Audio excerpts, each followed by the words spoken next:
ಚಿನ್ನಸ್ವಾಮಿ ಕ್ರೀಡಾಂಗಣದ ಬಳಿ ಕಾಲ್ತುಳಿತಕ್ಕೆ ಒಳಗಾಗಿ ಸಾವಿನ ಕದ ತಟ್ಟಿ ಬಂದಿರುವ ಗಾಯಾಳು ಪ್ರಶಾಂತ್ ಟಿವಿ9 ಜೊತೆ ಆ ಕ್ಷಣದ ಭಯಾನಕತೆಯನ್ನ ಬಿಚ್ಚಿಟ್ಟಿದ್ದಾರೆ. ಸ್ಟೇಡಿಯಂ ಗೇಟ್ ನಂಬರ್ 7ರ ಬಳಿ ಭಾರಿ ಜನ ಸೇರಿದ್ರು. ಉಸಿರಾಡಲು ಆಗದೆ ಸತ್ರೆ ಸಾಕು ಅನಿಸಿತ್ತು ಅಂತ ಹೇಳಿದ್ದಾರೆ. ನಾನು ಕೂಗಾಡ್ತಾ ಇದ್ದೀನಿ, ಯಾಕೆ ಇಷ್ಟೊತ್ತಾದ್ರೂ ನನ್ನ ಪ್ರಾಣ ಹೋಗ್ತಾ ಇಲ್ಲ, ಆ ನೋವು ತಡ್ಕೊಳಕ್ಕಾಗದೇ ಇರೋ ನಾನು ಕೂಗಾಡ್ತಾ ಇದ್ದೀನಿ, ನನ್ನ ಪ್ರಾಣ ತಗೊಳ್ಳಿ, ಬೇಗ ಹೋಗ್ಲಿ ಅಂತ ನಾನು ಕೂಗಾಡ್ತಾ ಇದ್ದೀನಿ. ಅಷ್ಟರಲ್ಲಿ ಯಾರೋ ಒಬ್ಬರು ನನಗೆ ಕೈ ಹಿಡಿದ್ಬಿಟ್ಟು ಖಾಲಿ ಜಾಗಕ್ಕೆ ಸ್ವಲ್ಪ ಎಳೆದಿತ್ತು ನನ್ನ ಅಷ್ಟೇ. ಅಲ್ಲಿ ಸ್ವಲ್ಪ ಜನ ಇರಲಿಲ್ಲ, ತುಳಿದಾಟ ಇರಲಿಲ್ಲ.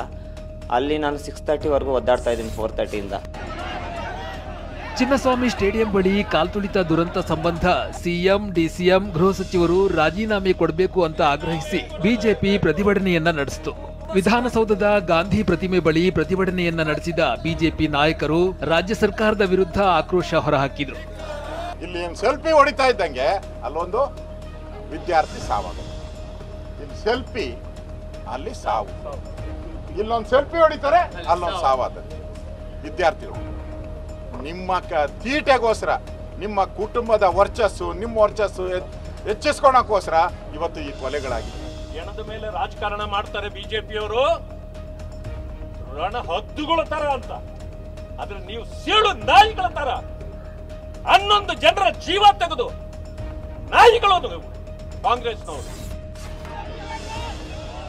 ಕಾಲ್ತುಳಿತದ ದುರಂತದಲ್ಲಿ ಸರ್ಕಾರದ ಲೋಪ ಇದೆ ಅನ್ನೋದನ್ನ ಲೋಕೋಪಯೋಗಿ ಸಚಿವ ಸತೀಶ್ ಜಾರಕಿಹೊಳಿ ಒಪ್ಪಿಕೊಂಡಿದ್ದಾರೆ. ಫೇಲ್ಯೂರ್ ಆಗದಂತೆ ನಿಜ, ರಾಜೀನಾಮೆ ಕೊಡೋದು ಅವಶ್ಯಕತೆ ಇಲ್ಲ. ಸರ್ಕಾರದ ವಿಫಲತೆಯನ್ನ ಲೋಕೋಪಯೋಗಿ ಸಚಿವರು ಒಪ್ಪಿಕೊಳ್ತಾ ಇದ್ದಂತೆ ವಿಪಕ್ಷ ನಾಯಕ ಆರ್ ಅಶೋಕ್ ಫೇಲ್ಯೂರ್ಗೆ ಶಿಕ್ಷೆ ಆಗ್ಬೇಕಲ್ಲ ಅಂತ ಪ್ರಶ್ನಿಸಿದ್ದಾರೆ. ಫೇಲ್ಯೂರ್ ಅಂದಮೇಲೆ 11 ಜೀವ ಹೋಯ್ತಲ್ಲ, ನೀವು ಫೇಲ್ಯೂರ್ ಅಂತ ಒಪ್ಕೊಂಡ ತಕ್ಷಣನೇ 11 ಜೀವ ಹೋಗಿದೆ, ಅದಕ್ಕೆ ಶಿಕ್ಷೆ ಆಗ್ಬೇಕಲ್ಲ.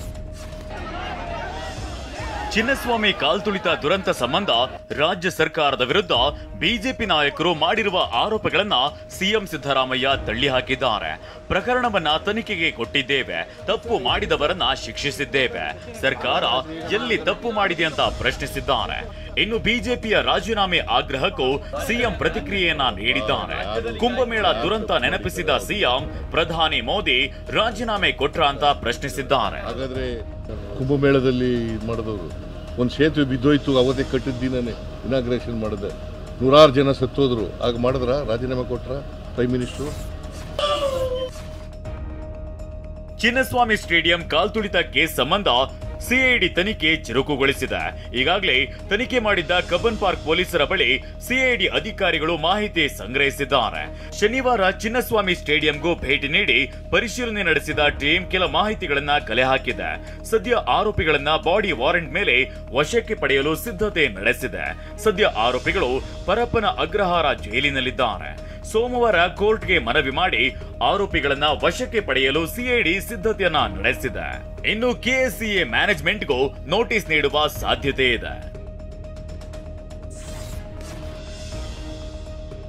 ಜೂನ್ 4ರಂದೇ ಚಿನ್ನಸ್ವಾಮಿ ಸ್ಟೇಡಿಯಂ ಬಳಿ ಸಂಭವಿಸಬಹುದಾದ ಅಪಾಯದ ಬಗ್ಗೆ ಡಿಸಿಪಿ ಕರಿಬಸವನಗೌಡ ಎಚ್ಚರಿಕೆಯನ್ನ ನೀಡಿದ್ರು. ಡಿಪಿಎಆರ್ ಕಾರ್ಯದರ್ಶಿಗೆ ಪತ್ರ ಬರೆದಿದ್ದ ಡಿಸಿಪಿ ಕರಿಬಸವನಗೌಡ ಸಮಯದ ಕೊರತೆ ಬಗ್ಗೆ ಉಲ್ಲೇಖಿಸಿದ್ರು. ಸಮಯದ ಅಗತ್ಯತೆ ಇದೆ ಅಂತ ಮೊದಲೇ ಎಚ್ಚರಿಕೆ ನೀಡಿದ್ದ ಡಿಸಿಪಿ ಕಾನೂನು ಸುವ್ಯವಸ್ಥೆ, ಪೊಲೀಸರು ಮತ್ತು ಟ್ರಾಫಿಕ್ ಪೊಲೀಸರ ಸಮನ್ವಯಕ್ಕೆ ಸಮಯ ಬೇಕು ಎಂದಿದ್ರು.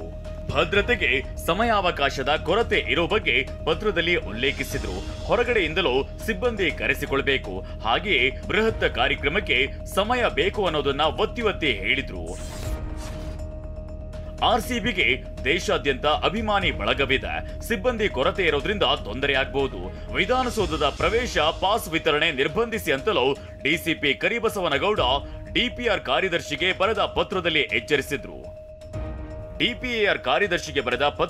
ಎಚ್ಚರಿಸಿದ್ರು. ರಾಯಲ್ ಚಾಲೆಂಜರ್ಸ್ ಬೆಂಗಳೂರು ಟೀಮ್ಗೆ ದೇಶಾದ್ಯಂತ ಅಭಿಮಾನಿ ಬಳಗವಿದೆ. ಕಾರ್ಯಕ್ರಮದಲ್ಲಿ ಲಕ್ಷಾಂತರ ಅಭಿಮಾನಿಗಳು ಸೇರುವ ಸಾಧ್ಯತೆ ಇದೆ. ಸಿಬ್ಬಂದಿ ಕೊರತೆ ಇರೋದ್ರಿಂದ ತೊಂದರೆ ಆಗಬಹುದು. ವಿಧಾನಸೌಧದ ಪ್ರವೇಶ ಪಾಸ್ ವಿತರಣೆ ನಿರ್ಬಂಧಿಸಿ ಅಂತ ಸಲಹೆಯನ್ನ ಕೊಟ್ಟಿದ್ರು. ಅಲ್ಲದೆ ಅಧಿಕಾರಿಗಳು, ಸಿಬ್ಬಂದಿ ವರ್ಗ ಕುಟುಂಬದವರನ್ನ ಕರೆತರೋ ಸಾಧ್ಯತೆ ಇದೆ. ಕುಟುಂಬ ವರ್ಗವನ್ನ ಕರೆತರದಂತೆ ಸೂಚನೆ ನೀಡಿ ಅಂತ ಡಿಪಿಎಆರ್ಗೆ ಸ್ಪಷ್ಟವಾಗಿ ಡಿಸಿಪಿ ಹೇಳಿದ್ರು. ಇನ್ನು ಹಾಗಾದ್ರೆ ಎಚ್ಚರಿಕೆ ಕೊಟ್ಟ ಬಳಿಕವೂ ನಿರ್ಲಕ್ಷ್ಯ ವಹಿಸಿ ಕಾರ್ಯಕ್ರಮ ಮಾಡಿದ್ಯಾರು? ವಿಧಾನಸೌಧದ ಮೆಟ್ಟಿಲುಗಳ ಮೇಲೆ ಕಾರ್ಯಕ್ರಮ ಮಾಡಲು ಅನುಮತಿ ನೀಡಿದ್ಯಾರು ಅನ್ನೋ ಪ್ರಶ್ನೆ ಎದ್ದಿದೆ. ಈ ಬಗ್ಗೆ ಜೂನ್ 4ರಂದೇ ಮಾತನಾಡಿದ ಡಿಪಿಎಆರ್ ಕಾರ್ಯದರ್ಶಿ ಸತ್ಯವತಿ, ಸಿಎಂ ಆದೇಶದ ಮೇರೆಗೆ ನಾವು ಅನುಮತಿ ಕೊಟ್ಟಿದ್ವಿ ಅಂತ ಹೇಳಿದ್ದಾರೆ. ಇದು ಚರ್ಚೆಗೆ ಗ್ರಾಸವಾಗಿದೆ. ವಿಧಾನಸೌಧ ಡಿಸಿಪಿ ಪತ್ರ ಬರೆದ ಬಗ್ಗೆ ಸಿಎಂ ಸಿದ್ದರಾಮಯ್ಯ ಪ್ರತಿಕ್ರಿಯೆ ನೀಡಿದ್ದಾರೆ. ಡಿಸಿಪಿ ಬರೆದ ಪತ್ರ ನನ್ನ ಬಳಿ ಬಂದಿಲ್ಲ. ಪತ್ರದಲ್ಲಿ ಕಂಡೀಷನ್ ಹಾಕಿದ್ದಾರೆ, ಅದನ್ನ ಪೊಲೀಸರು ನೋಡಿಕೊಳ್ಳಬೇಕು. ಕಮಿಷನರ್ ನನಗೆ ಭದ್ರತೆ ಬಗ್ಗೆ ತಿಳಿಸಿಯೇ ಇಲ್ಲ ಎಂದಿದ್ದಾರೆ. ಆಯ್ತಾ, ಅವರು ಉತ್ತರ ಏನಂತ ಕೊಟ್ಟಿದ್ದಾರೆ ಗೊತ್ತಾ ನಿಮಗೆ? ಕಂಡೀಷನ್ಸ್ ಹಾಕಿ ಕೊಟ್ಟಿದ್ದಾರೆ. ಆ ಕಂಡೀಷನ್ಸ್ನೆಲ್ಲ ಫುಲ್ಫಿಲ್ ಮಾಡಿ ಅಂತ ಹೇಳಿದ್ದಾರೆ. ಅವ್ರು ಫುಲ್ಫಿಲ್ ಮಾಡೋದು ಅವರು ಇಟ್ ಈಸ್ ಪೊಲೀಸ್. ದರ್ಶನ್ ಅಭಿಮಾನಿ ರೇಣುಕಾಸ್ವಾಮಿ ಬರ್ಬರವಾಗಿ ಹತ್ಯೆಯಾಗಿ ಇಂದಿಗೆ 1 ವರ್ಷ. ರೇಣುಕಾಸ್ವಾಮಿ ಪೋಷಕರು ಮಗನನ್ನ ನೆನೆದು ಕಣ್ಣೀರು ಹಾಕಿದ್ದಾರೆ. ರೇಣುಕಾಸ್ವಾಮಿ ಭಾವಚಿತ್ರಕ್ಕೆ ಕುಟುಂಬಸ್ಥರು ನಮಿಸಿದ್ದಾರೆ. ಪುತ್ರ ಶೋಕ ನಿರಂತರ ಎಂಬಂತೆ ನೋವು ಕಾಡುತ್ತಿದೆ.